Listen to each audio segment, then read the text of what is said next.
in the mirror, man, you're so dirty. Yeah, you look so dirty. You were never worthy. Lately, it's you. Welcome to the Jeremy Hill Show. If you're easily triggered, leave now, because this is not the show for you. Now, what I will be discussing in this video today, I'm going to discuss how Planned Parenthood works or goes hand in hand with the high levels of promiscuity in the black community.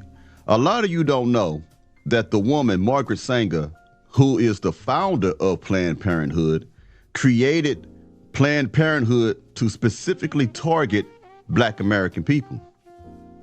Some of you don't understand why the majority of Planned Parenthood clinics was located in black communities or communities of color. So I'm going to show you the truth so you can understand this thing. Hold on one second as I put on your screen. Put this guy up here first and let him quote on it. I will be providing statistical data as well in this video. Can you dig it? All right, now let's get it. Black Americans only make up 13% of the population, but 38% of those are abortions. That is our future leaders, our innovators, and our community leaders. At Planned Parenthood, 80% are in our black communities. We have abortion that devalues our life because we talk about being pro-black and all that. We devalue when we have abortion, and then it causes high risk of depression, anxiety, and guilt post-abortion for these women. Now, 80% of abortion clinics were located in black communities. You know how it is when we used to always complain about, why is there always a liquor store and a gun store in the black communities? Because they want you to destroy yourselves. Why is there a whole bunch, or why were there a whole lot of Planned Parenthood clinics in the black neighborhood? Because they want to promote promiscuity and give you an ability to not accept the life that you're carrying. I know some of you ain't gonna like this video today, but it is what it is, and I'm gonna back up everything I say. First, let me back it up with some statistical data. Why? Why would I do that? Let me tell you why. Because a lot of you want to say things like the majority of women who go to Planned Parenthood clinics are women who are victims of RAPE or ancestral relationships. And I want to prove to you that only 1% of those terminations of children came from RAPE. And I want to prove to you that less than 1% of the terminations of children come from, family members putting themselves on the child. I'm trying to say this the right way with YouTube, you know what I'm saying? Incest or whatever, you get me? Let's read this together. USA Today says, just 1% of women obtain an abortion because they became pregnant through RAPE, and less than 0.5% do so because of incest, according to the Guttmacher Institute. Yet the battle over exceptions for both has garnered outsized attention in the national abortion debate. Okay? Now, this is the letter of the woman who created Planned Parenthood. You can look it up yourself. This is called the Margaret Sanger letter. It's also known as the Negro Project, and she'll write in this, I ain't gonna read all this for you, you can look this up yourself. She writes in this letter that they need to target black ministers and black churches because black people at that time believed heavily in religion. They believed in everything that the preacher said. So she said, if we could influence the black preachers, those who say they are called by God, if we can get them to say to the congregation that it's a good thing to terminate your child, it's a good thing to do this, then they'll follow. When you get a chance, study it. Now back to this right here. USA Today said, RAPE and incest account for hardly any abortions. Again, I repeat, hardly any abortions. So why is there a focus now? Now, I want you to understand something, okay? If 1% and half of 1% of what's the right word to say this, man? Child terminations is a result of RAPE or incest, that means over 98 or possibly, it's about 98% of women who decide to go to Planned Parenthood clinics to terminate their child, these are women who were just living like whores. Now, when I say that, that doesn't mean that they are just out there real bad, but they made a bad decision to sleep with somebody without protection, became pregnant, and then they want to try to get rid of the child because of an inconvenience. They may not have enough money, or they just don't want to have a child, so they find the life that they are carrying within their womb to be an inconvenience, and they take it out. So I want you to understand something, man. When they push that narrative that we got to have this Planned Parenthood thing because women are being raped and women are victims of incest and stuff like that, no, I just gave you the numbers. The greater portion of that is women who want to live like mustard back helpers, who want to go out there and do what they want to do, who want to sleep with everybody and anything. That's why they want to have an opportunity to remove the life that they acquired from sleeping with somebody because they wanted to be fast and be in them streets. I just gave you the numbers. Whew, I know somebody ain't gonna like that. Oh yeah, it's raining real bad, so maybe my signal for my image might be, kind of cutting up. All right, let me put some more on the screen for you. Hold on right quick, y'all. Now, let me go ahead and let you hear the founder of Planned Parenthood herself tell you exactly everything I said. We're going to break this down. I want the black community to be aware and be knowledgeable. Now, this is for anybody of color, white, whatever, but I'm targeting my people today because of an obvious reason. All right, let's get it. Her own words, Sanger pushed for a society that limited births to those she deemed fit to have children. Well, I think the greatest sin in the world is bringing children into the world that have disease from their parents, that have no chance in the world to be a human being, practically. Delinquents, prisoners, all sorts of things just marked when they're born. Excuse me. Also, I want to tell you, I'm going to let you hear a doctor who have performed over 1,000, you hear me? 1,000 child terminations. And he's going to tell you the same thing I said, that the majority of those women who went in there for a termination of the child were just women who were living lifestyles of promiscuity. In 1916, Sanger opened the country's first birth control clinic. As a member of the American Eugenics Society, she advocated improving the genetic composition of humans through controlled reproduction of different races and classes. She often wrote about the issue in the journal she founded, called the Birth Control Review. In 1919, writing, I personally believe in the sterilization of the feeble-minded, the insane, and the syphilitic. The most urgent problem today is how to limit and discourage the over-fertility of the mentally and physically defective.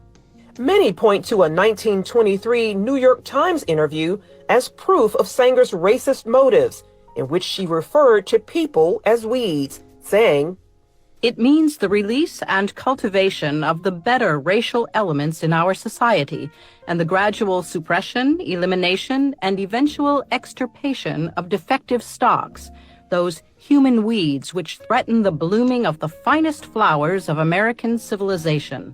She talked about the need for race betterment through controlling these weeds, basically undesirable people. In 1939, after opening another clinic in Harlem, the birth control activist launched the Negro Project, an initiative supported by black leaders, such as civil rights activist W.E.B. Du Bois. Critics claim the program used the pretense of better health and family planning for poor blacks in the South as an attempt to limit the black race. Ludwig says some on the left grapple with Sanger's past and how to interpret her legacy. So some of the Democratic Party, let's not get that confused. That's what they mean by the left, all right? The Democratic Party also, and I'm not making this political, but they are the ones who actually pushed for Jim Crow and fought like hell to keep it. If you didn't know, do your research. But anyway, long story short, some of those people who were Democrats were good people. They were good, honest people. And they struggled with the things that this woman said and what she believed in, because this woman was an outright racist, had connections with the KKK and everything like that, right? But then there was some on the left who said, just hide that, just hide that. How much you want to bet because they saw some type of profit coming? That's my humble opinion. I have no proof of that, but it's just what I think. But let's keep going. They know when she writes about human weeds, they know that it's repulsive. They know it's disgusting. The left will never abandon Margaret Sanger, because if they do, she's the foundation of so many of their views. Sanger once shared her vision for a preferred race at a women's branch of the Ku Klux Klan, writing in her autobiography, "Always, to me, any aroused group was a good group." Despite those views, liberals praise Sanger's work while ignoring her history. I admire Margaret Sanger enormously. Her courage, her tenacity, her vision. I am really in awe of her. Now remember, her vision was to eliminate black children. You just heard it come from that woman's mouth. You can go through the writings, the notes that she sent to various people where she specifically said that. I done showed you how she met with the KKK, and that was her vision, eliminating black folks. She made it clear, called us weeds and anybody else that was desirable. Think about what I just said. Now let me put this gentleman on the screen who used to be a doctor, who his conscience got to him. He said, I just can't do it no more. Now, I gotta say this first. If you really believe in pro-choice and my body, my choice, so let me ask you, I'm not condemning. I just have a question. I'm gonna challenge your position. If it really is your body, your choice, then how come you can't make the right decisions with your body not to get pregnant by men that you don't find desirable enough for marriage? I just want to ask you that. If you're so, I can do whatever I want, then how come you're not doing what's right for your own body? Now, let me go ahead and, now I might lose some subscribers on this, but you know me, Mr. Hill don't be giving a damn. I got to be true to myself, to my principles, my philosophies, and my convictions. And I'm going to put the truth out there. This is not a biased show. This is the truthful show, and I'm proving everything I say. But let's keep going. Listen to this gentleman here. But this is the absolute truth. I did 1,200 abortions, first and second trimester. 1 was for rape, 2 were for incest, about 9 or 10 were for genetic defects like trisomy 21, and all the rest of them were healthy moms and healthy kids. There you go. 1,200, I'm going back from the beginning, 1,200 terminations. Only a handful for bad reasons, such as, incest or APE, health problems. But the rest of them was women who was out there just opening their legs and getting knocked up by whoever. I know the truth hurts. I know this is shameful. But hopefully this shameful information, this truth that's pointing at the shameful behavior will make people want to change, or at least think. Let's keep going. But this is the absolute truth. I did 1,200 abortions, first and second trimester. 1 was for rape, 2 were for incest, about 9 or 10 were for genetic defects like trisomy 21, and all the rest of them were healthy moms and healthy kids. People believe what they want to believe, and they don't want to believe that, but that is the truth. I killed 1,200 kids. How can you make up for even one of them? I can't. So now I do everything I can to save as many as I can.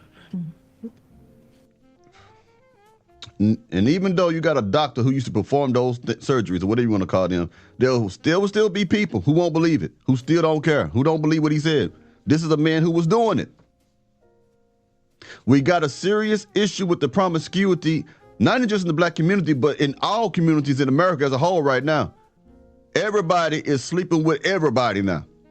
And you wonder why the STD rates are higher in this city or that city. You wonder why the STD rates are higher among this group of women and this group of women. And you wonder why. Some of the biggest influences that's causing women to think it's okay is social media and entertainment.